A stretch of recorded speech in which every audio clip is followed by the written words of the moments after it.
बुजुर्गों के लिए योग। नमस्कार, दादी योगा चैनल में आपका स्वागत है।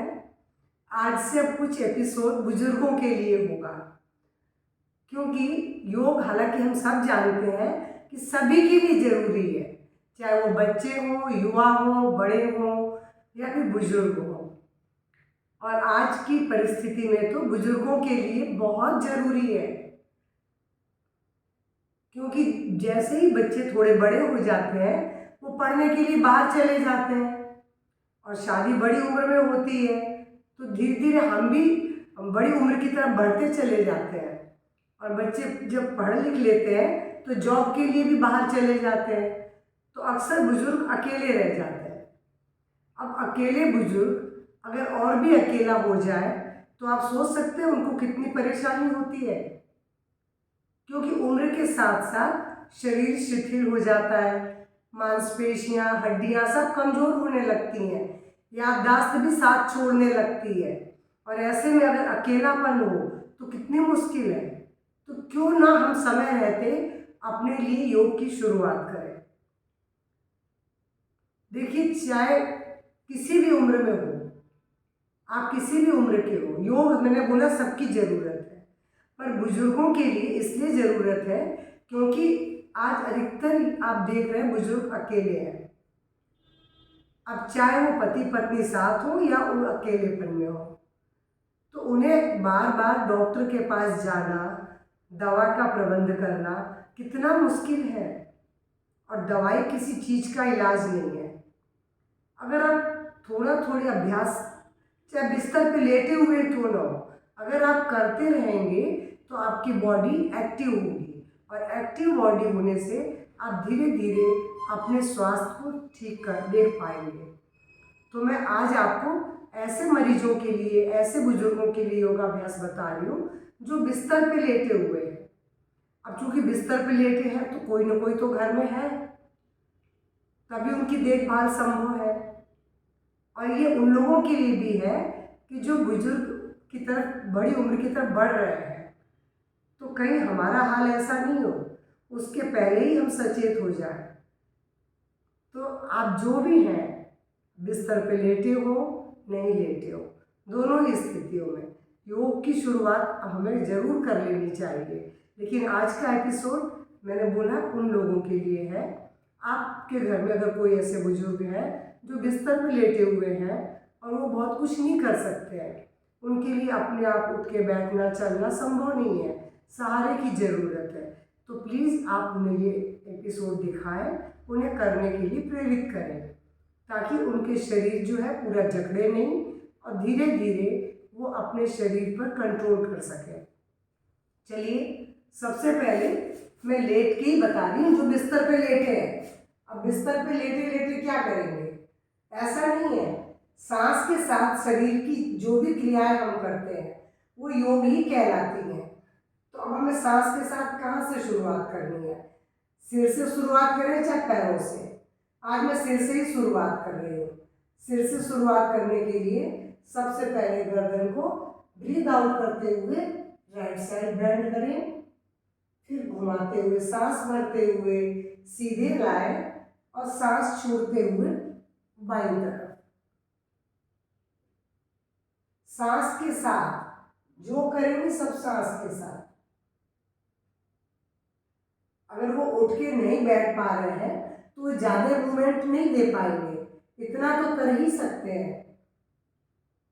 ऐसा कम से कम 8 से 10 बार, शुरुआत में 5 बार भी बहुत है, धीरे धीरे क्षमता के अनुसार संख्या बढ़ाएं। ये ब्रीद आउट है, दोनों साइड ब्रीद आउट है, और यहाँ पर ये ब्रीद इन है। और ऐसे ही गर्दन को पीछे करते हुए सांस भरे, गर्दन को सीधा कर दें, गर्दन को आगे ऐसे करें और सीधा कर दें, गर्दन को पीछे ले जाए और सीधा कर दें। सांस भरते हुए ये क्रिया होगी, सांस छोड़ते हुए ऐसे। अब ये तो गर्दन की थी।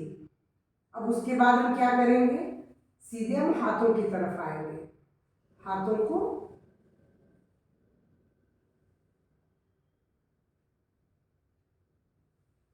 आप सिर्फ ऐसे ही घुमा लें, कोई बात नहीं, ये हार्ट और लंग्स को भी हेल्दी बनाएगा, कंधों की जकड़न से बचाएगा, सर्वाइकल से बचाएगा, बहुत सारे लाभ देगा।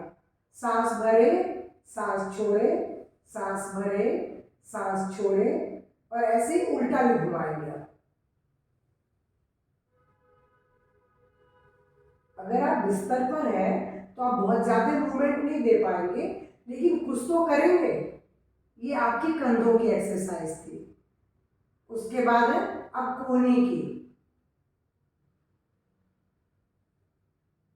सांस छोड़े, सांस भरे, सांस छोड़े, सांस भरे, सांस छोड़े, सांस भरे, सांस छोड़े, सांस भरे। इसी तरीके से ऊपर, सांस छोड़े, हाथ आगे, सांस छोड़े, सांस भरे, सांस छोड़े, सांस भरे, आगे पीछे साइड में, हमें सभी तरफ हाथ का मूवमेंट देना है। कोहनी की, ये कोहनी की एक्सरसाइज थी। अब है कलाई। कलाई के लिए तो रिस्ट रोटेशन है, बहुत सरल है। आप बिस्तर पे ऐसे रखे रखे हाथ को घुमा लीजिए। ये जो जितनी जॉइंट्स की जकड़न है, दर्द का कारण है। तो ये अगर हम इनको ऐसे चलाते रहेंगे तो यहाँ दर्द नहीं होगा, धीरे धीरे एक्टिव हो जाएंगे। ऐसे मुट्ठी टाइट बनाए और ढीला छोड़ दें। सांस भरते हुए मुट्ठी को टाइट करें और ढीला छोड़ दें। सांस भरते हुए मुट्ठी टाइट करें और ढीला छोड़ दें। शुरू में आप केवल 5 से 6 बार करें, फिर धीरे धीरे समय बढ़ा दें गिनती। अभी आपकी हाथ की हो गई, गर्दन की हो गई है। अब कमर की करेंगे। कमर की कैसे करेंगे? पाँव को मोड़ लें, हाथों को ऐसे ले आए और ये रही कमर के लिए। ब्रीद आउट, ब्रीद इन, ब्रीद आउट, ब्रीद इन। सांस छोड़े, सांस भरे, सांस छोड़ें,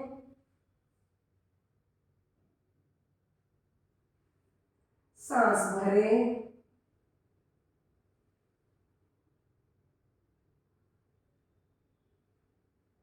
क्योंकि अक्सर बिस्तर पर लेटे लेटे कमर जकड़ जाती है, तो कमर को भी आराम चाहिए। भले आप काम नहीं कर रहे हैं, लेकिन आप बिस्तर पे एक स्थिति में लेटे रहेंगे तो कमर भी जकड़ जाएगी। ये तो थी आपकी कमर की। कमर की बहुत सारी है। अभी मैं शुरुआत में आपको बहुत थोड़ी थोड़ी बता रही हूँ कि आप थके भी नहीं और बीच बीच में इनको मूवमेंट देते रहे। अब घुटने के लिए, घुटना मोड़ा, ब्रीद आउट, घुटने को फैला दिया, सांस भर ली, सांस छोड़े, सांस भर ले, ऐसा 5 बार। Breathe out, breathe in. दूसरे पांव से भी मैं कम बार कर रही हूँ, आपको अधिक करना है। ब्रीद आउट, ब्रीद इन, ब्रीद आउट,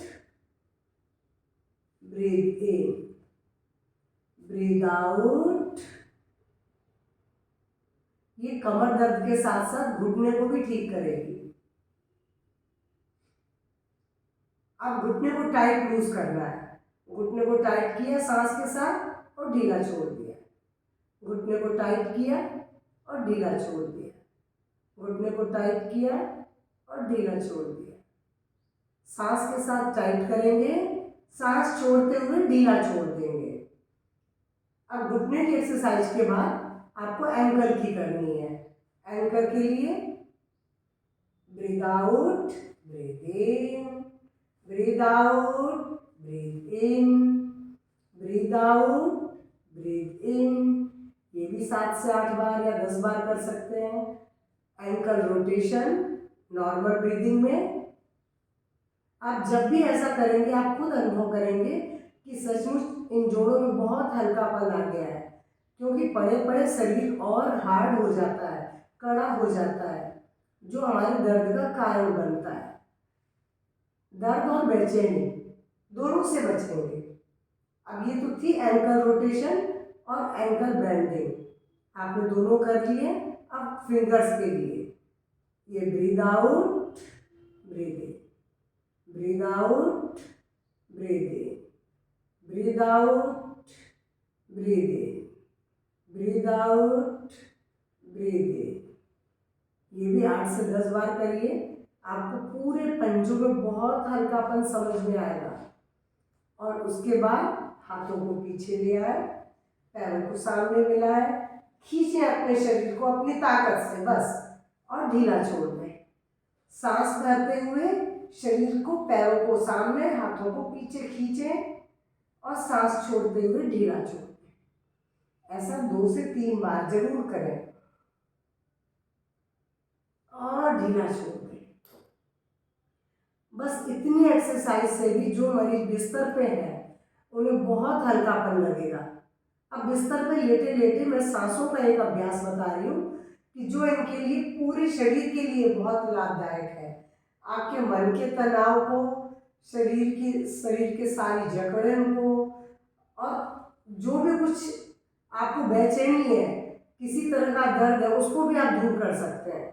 आपको क्या करना है, सिर्फ सीधे लेटे रहना है, आंखें बंद कर लेंगे और जो श्वास भरेंगे ऐसा फील करना है कि जो सांस भरी है वो आपने फॉरहेड पे होल्ड की है। देखिए सांस जाती सबको मालूम है लंग्स में है, और बाहर भी नाक के जरिए लंग्स से ही बाहर आती है। नाक से भरते हैं, सीधे लंग्स में जाती है, और लंग्स से ब्रीद आउट के जरिए नाक से बाहर आती है। लेकिन यही सब होने के बावजूद आपको सोचना है कि आप जो सांस भर रहे हैं वो आप फॉरहेड पे होल्ड कर रहे हैं, और ब्रीद आउट अब जब करेंगे तो आप अपने शरीर के एक एक अंग को देखते हुए ब्रीद आउट करें। यानी ब्रीद आउट बहुत लंबा होगा, आप अपनी क्षमता के अनुसार करें, लेकिन एक ही सांस में आपको ब्रीद आउट पूरे शरीर को देखते हुए करना है। मैं आपको बता रही हूँ कैसे। मैं तो शरीर के अंगों का नाम लूंगी, आप मन में देखेंगे उस अंग को।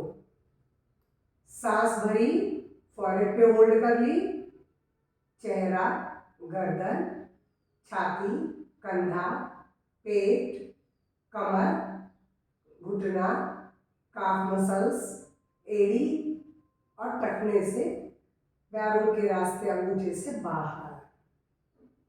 आपकी सांस अगर छोटी है तो आप मुख्य मुख्य अंगों के नाम लें, पर कोशिश करें कि छोड़ी जाने वाली सांस आपकी बहुत लंबी हो, ताकि शरीर के टॉक्सिक को आप ज़्यादा निकाल सकें।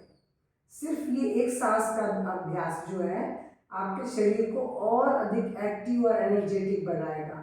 आप फील करें, क्योंकि एनर्जी पूरे ब्रह्मांड में फैली हुई है, और उसी एनर्जी को हम सांस के जरिए अपने भीतर लेते हैं, और वही एनर्जी ब्रीद आउट के साथ आपके शरीर की जितनी भी डिस्कम्फर्ट है, जो भी दर्द है, तनाव है, बेचैनी है, जो कुछ भी आपकी शिकायत है, परेशानी है, वो ब्रीद आउट के जरिए शरीर के उस सारे अंगों को देखते हुए आप बाहर निकाल दें। ऐसा 10 से 12 बार या 15 बार करेंगे तो आप देखेंगे कि आपकी बेचैनी, आपका दर्द, आपकी तकलीफ निश्चित रूप से बाहर जा रही है। मैं आपको फिर से 2 बार अभ्यास और करके बता रही हूँ। सांस भरी, फॉरहेड पे होल्ड की, चेहरा, गर्दन, छाती, बाजू, पेट, कमर, घुटना, काफ मसल्स, एड़ी, सोल मसल्स और अंगूठे से बाहर। आपको मन में इन अंगों को देखना है। मैंने नाम लिया है क्योंकि मैं आपको बता रही हूँ कि आप इन अंगों को, या आपको कहीं स्पेशल, जैसे सिर में बहुत दर्द है, आप बहुत परेशान हैं, तो महसूस करें कि हाँ, ब्रीद आउट के जरिए आप सिर से जो दर्द है उसको लेके सारे अंगों से देखते हुए पैरों के रास्ते बाहर निकाल रहे हैं। मान लीजिए आपके किसी बाजू में दर्द है, या आपके किसी अंग, पेट में दर्द है, कहीं भी दर्द है, जो भी समस्या है, उस समस्या को ब्रीद आउट के जरिए पैरों के रास्ते अंगूठे से बाहर निकालना है। बस इतनी सी बात है। तो ये एपिसोड आपको निश्चित रूप से आपके शरीर के रोगों से मुक्ति दिलाएगा, आपको आराम दिलाएगा, शरीर को एक्टिव बनाएगा। योग को अपनाएं, बिस्तर पे लेटे हुए भी योग को करें। ये ना सोचें अब तो हम बिस्तर पे हम कुछ नहीं कर सकते। अरे भाई, योग तो सबके लिए है और सबके लिए कुछ ना कुछ इसके अंदर है अभ्यास। कल का दूसरा एपिसोड इसी तरह सीनियर सिटीजन के लिए होगा, आप जरूर देखें। नमस्कार, धन्यवाद।